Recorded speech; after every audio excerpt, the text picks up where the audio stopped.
ధర్మస్థలంలో తవ్వకాలు జరుగుతున్నాయి తెలుసు కదా మీకు. దీంట్లో భాగంగా హైదరాబాద్ నుంచి తవ్వే కొన్ని ఛానల్స్కి మస్తు దొరుకుతున్నాయి.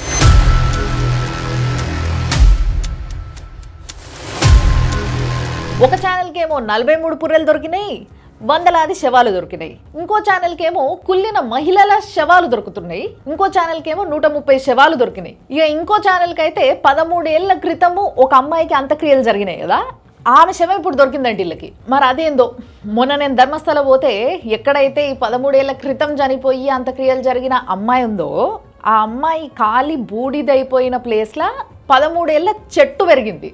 ఓ చెట్టును పెంచి కింద విగ్రహం కూడా పెట్టిన మీకు చూపించిన కూడా ఒక వీడియోలో, మీరు మళ్ళీ ఒకసారి వెనకకు పోయి చూడొచ్చు కావాలంటే. కానీ ఈ ఛానల్ వాళ్ళకి మాత్రము ఈ అమ్మాయి శవం ఇప్పుడు దొరికిందంట 13 ఏళ్ల తర్వాత.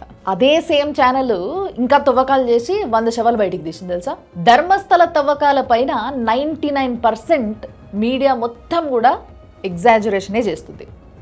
ఎక్కడా కూడా గ్రౌండ్ రిపోర్ట్ అనేది హార్డ్లీ ఒక 2-3 చేసుడు అంతే తప్పితే మిగతా వాళ్ళంతా ఏది పడితే అదే చూపిస్తున్నారు.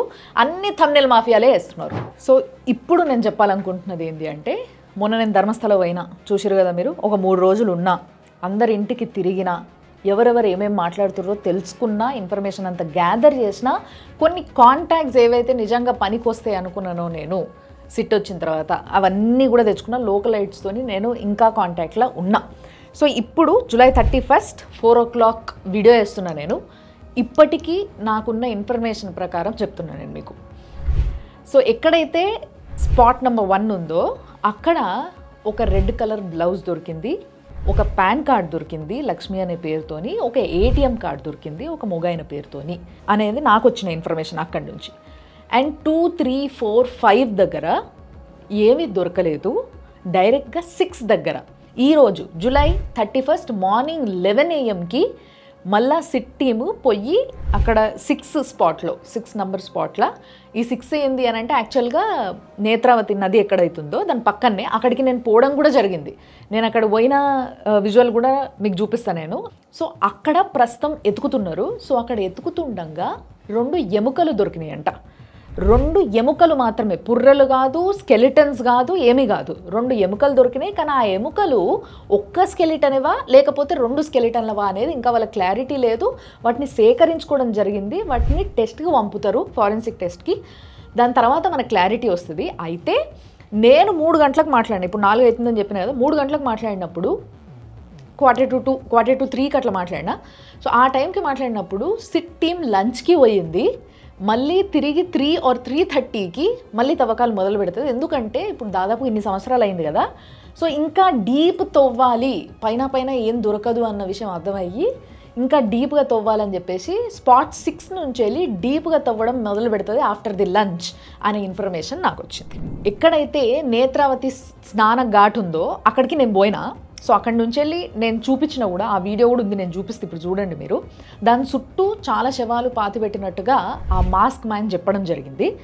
సో ఆ విజువల్ నేను అక్కడ పోయి చేసిన వీడియో ఏదైతుందో అది మీరు చూడొచ్చు. అండ్ ఎక్కడైతే సౌజన్య శవం అరౌండ్ రాత్రి 2 గంటలకి దొరికిందో, ఎక్కడి వరకు ఆమె నడుచుకుంటూ వచ్చింది రికార్డ్ అయింది, ఎక్కడి నుంచి వెళ్ళి మిస్ అయ్యింది, ఎక్కడి నుంచి ఆమె డిసపియర్ అయిందంటే ఆమె కనిపించకుండా పోయింది, ఎక్కడ మళ్ళీ ఆమె బాడీ దొరికింది అనేది కూడా నేను చూపించడం జరిగింది. అదొకసారి వీడియో చూడండి. యాక్చువల్గా రోడ్డు మధ్యలో ఆగినాము మనము. ఎందుకు అంటే ఇక్కడ కరెక్ట్ ఇప్పుడు నా వెనకాల అడవి కనిపిస్తుంది కదా, మొత్తం పెద్ద పెద్ద చెట్లు, అసలు దట్టంగా ఉంది మొత్తము. ఇక్కడ నుంచి వెళ్ళి కరెక్ట్ 100 meters లోపల సౌజన్య బాడీ దొరికిందంట. ఎగ్జాక్ట్గా నేను నిలబడ్డదానికి వెనకాల అడవిలా. సో యాక్చువల్గా ఆ అమ్మాయి బాడీ బట్టలు లేకుండా చింపేసి ఆమెని చేసి చేసిన ఆ మర్మస్థలంలో మొత్తం మట్టి కొట్టి మట్టి లోపలికి తోచి ఆ పిల్లని నానా హింస చేసి చంపేసిండ్రు.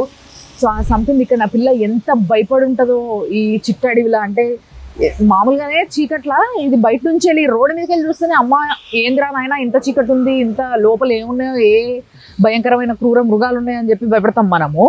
కానీ అంతకన్నా దారుణంగా జరిగింది ఆమెకి. ఆమె ఎంత భయపడ్డదో, ఆ పిల్ల లోపలికి తీసుకుపోతే ఏమైందో ఆ కథ అంతా దేవుడికి ఆ సౌజన్యకే తెలుసు నిజంగా. ఇప్పుడు నా వెనకాల మీరు చూస్తున్నది నేత్రావతి నదిది ఏదైతే స్నానాల ఘాట్ ఉంటుందో అది. ఇక్కడ చాలా మంది రోజు కొన్ని వందల మంది ఇక్కడికి వచ్చి స్నానాలు చేసి పోతుంటారంట. ఈ అమ్మవారి నదికి. అండ్ మంజునాథ స్వామి స్నానానికి కూడా ఇక్కడ నుంచే నీళ్ళు తీసుకొని పోతారంట ప్రతిరోజు. సో ఎగ్జాక్ట్గా ఏదైతే ఆ మాస్క్ మ్యాన్ చెప్పిన విషయం ఉందో, అది ఏదైతే ఆ డాక్యుమెంట్లో రాయడం జరిగిందో అదే చెప్తున్నాను నేను సొంతది ఏం చెప్తలేను. సో మాస్క్ మ్యాన్ చెప్పింది ఏంది అని అంటే, ఈ నేత్రావతి నదిది ఏదైతే ఘాట్ ఉందో, ఈ ఘాట్కి చుట్టుపక్కలనే, అంటే ఇప్పుడు మీకు కనిపిస్తున్న ఈ చుట్టూ అడవి ఉంది కదా, మొత్తం ఈ చుట్టుపక్కల అడవిలలోనే కొన్ని బాడీస్ని పాతి పెట్టడం జరిగింది, కొన్ని నదిలకు వదిలేయడం జరిగింది అనే స్టేట్మెంట్ ఆయన్నే ఇచ్చిండనమాట. అండ్ సౌజన్య విషయానికి వస్తే ఒకసారి, ఎందుకంటే ఇందాక నేను మీకు చూపించినాడు మధ్యలో ఆగేసి సౌజన్య ఎగ్జాక్ట్గా ఇక్కడనే కొంచెం ఒక 100 మీటర్స్ లోపల దొరికింది బాడీ సౌజన్యది అని చెప్పేసి చెప్పినా కదా. సో ఈ ఏదైతే ఘాట్ ఉందో, ఈ ఘాట్కి క్వైట్ ఆపోజిట్లో ఒక బస్ స్టాండ్ ఉంది. ఆ బస్ స్టాండ్ దగ్గర ఆమె దిగింది. తర్వాత ఇట్లా నడుచుకుంటా ఈ రోడ్ ఎంబడే ముందుకు పోయింది. ఈ పక్కకి ఒక హాస్పిటల్ ఉంది, అది దాటింది. అక్కడి వరకు ఆ పిల్ల ఎటు పోయిందనే విజువల్ ఉంది. దాని తర్వాత ఆమె ఎటు పోయింది, ఏమైంది, సడన్గా కనిపించకుండా పోయింది అనేది ఏమీ తెలియలేదన్నట్టు. అక్కడి నుంచి కట్టు తర్వాత సడన్గా ఒక 2-3 రోజులకి ఆమె బాడీ ఆ లోపల దొరికింది. సో అది పెద్ద దూరం ఏం కాదు. ఈ బస్ స్టాండ్ నుంచి వెళ్ళి ఈ పక్కన హాస్పిటల్, ఇక్కడ నుంచి నడుచుకుంటూ పోతుంటే ఆ బాడీది ఏదైతే ప్లేస్ ఇందాక నేను చూపించినో హార్డ్లీ ఒక 100 మీటర్స్ ఉంటుందేమో అంతే.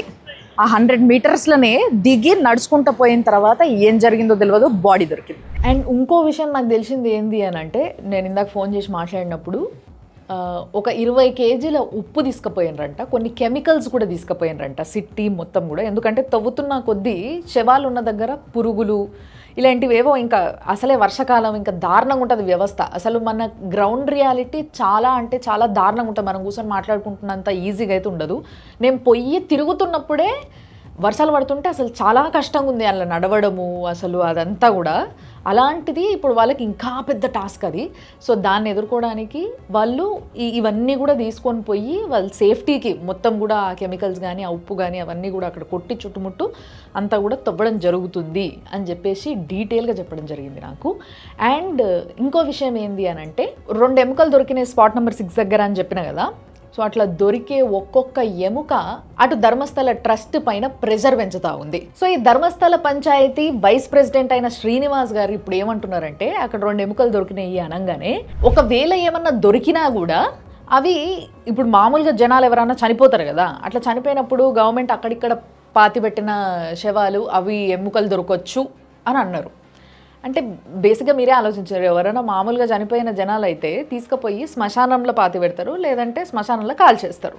కానీ ఇట్లా ఈ స్నానఘాట్ చుట్టూ లేకపోతే ఆ టెంపుల్కి వెనకాల వైపు ఈ జాగాలలో ఎందుకు పాతి పెడతారు అసలు? సో ఈయన స్టేట్మెంట్లోనే కాంట్రడిక్షన్ ఉంది. అప్పట్లో ట్రస్ట్ వాళ్ళేమో డిఫరెంట్ మీడియాస్తో మాట్లాడుకుంటా అసలు ఏం దొరకవు చూసుకొని పోయి అన్నట్టుగా ఒక్కొక్కరు ఒక్కొక్కలాగా మాట్లాడినరు. ఇప్పుడేమో దొరికినా కూడా నార్మల్ జనాలవి అని చెప్పేసి ఇట్లా మాట్లాడుతున్నారు. సో చూడాలి బేసిక్గా ఏంది అని అంటే, ఇదంతా కథ ఎంత పెద్ద ఉంటుందంటే ప్రాసెస్. ఇప్పుడు ఫర్ ఎగ్జాంపుల్ ఒక ఎముక దొరికింది అనుకోండి, దాన్ని ల్యాబ్కి పంపి టెస్ట్ చేస్తే ఫస్ట్ అది ఆడనా మగనా, ఈ ఎముక అంటే ఈ బాడీది ఏ బాడీది అయితే ఎముక ఉందో ఆ బాడీ ఎప్పుడు ఆ మనిషి చనిపోయినరు అనేది చూసి దాన్ని బట్టి ఏ రోజైతే ఇక్కడ ఒక మనిషి మిస్సింగ్ అనేసి అంటున్నారు, కొన్ని డేట్స్ కొంతమంది బయటకు వస్తున్నాయి కదా, ఈ రోజు వీళ్ళు అని. సో ఆ మిస్సింగ్ డేటు ఈ చనిపోయిన డేటు మ్యాచ్ అవుతున్నట్టయితే అప్పుడు వీళ్ళు పోయి మళ్ళీ ఆ ఇంటోళ్ళు ఏ పలానోళ్ళు అయితే ఆ రోజు మిస్ అయినరు అని చెప్పేసి ఇన్ఫర్మేషన్ వస్తుందో ఆ ఇంటోళ్ళ DNA ఈ ఎముకలతోని మ్యాచ్ అవుతుందా లేదా చూసుకొని అప్పుడు కన్ఫర్మేషన్ తీసుకోవాలి. సో అప్పుడు దాకా కూడా ఈ విషయాలు ఏవి క్లియర్గా బయటికి రావు. అంటే ఈ ప్రాసెస్ అంతా జరగడానికి కొన్ని వారాలు పట్టొచ్చు, కొన్ని నెలలు కూడా పట్టొచ్చు, నెల పట్టొచ్చు, నెలన్నర పట్టొచ్చు, 2 నెలలు కూడా పట్టొచ్చు, చెప్పలేము. సో ఇంత పెద్ద ప్రాసెస్ ఇది. అదేదో తెలుగు మీడియా వాళ్ళు చెప్తున్నట్టుగా సిట్ టీము ఒక్కొక్క గోన్సన్ చేసుకుపోయి ఒక్కొక్క సైడ్ నుంచి 100 పుర్రలు ఏరుకొచ్చి అందులో వేసుకొచ్చి ఇగో చూడండి ఇవి దొరికినాయి అని చెప్పేసి చూపిస్తే వీళ్ళు తమ్నేల్లో పెట్టుకుంటున్నట్టు కాదన్నట్టు. So it is a process. ఆ ప్రాసెస్ అంతా అయిన తర్వాత ఇంత టైం తర్వాత ఈ ఇన్ఫర్మేషన్ బయటకు వస్తుంది. ఇట్లా ఎప్పుడప్పుడు అప్డేట్స్తో పాటు మీకు సౌజన్య కేస్ స్టడీ, పద్మలత అనే ఒక ఆవిడ 39 years బ్యాక్ మిస్ అయిన ఒక ఆవిడ మర్డర్ మిస్టరీ, అండ్ ఒక యాక్టివిస్ట్ వీళ్ళందరి కోసం పోరాడుతున్నాడు. ఆయన దగ్గర ఎన్నో విషయాలు ఉన్నాయి, అసలు నమ్మడానికి చాలా ఆశ్చర్యంగా ఉంటుంది. అలాంటి విషయాలు అవన్నీ కూడా మీ ముందుకు తీసుకురాబోతున్నాం మేము. ధర్మస్థల ఇష్యూస్ గురించి ఎక్స్క్లూజివ్గా మీ వైస్ టీవీలో చూడొచ్చు మీరు.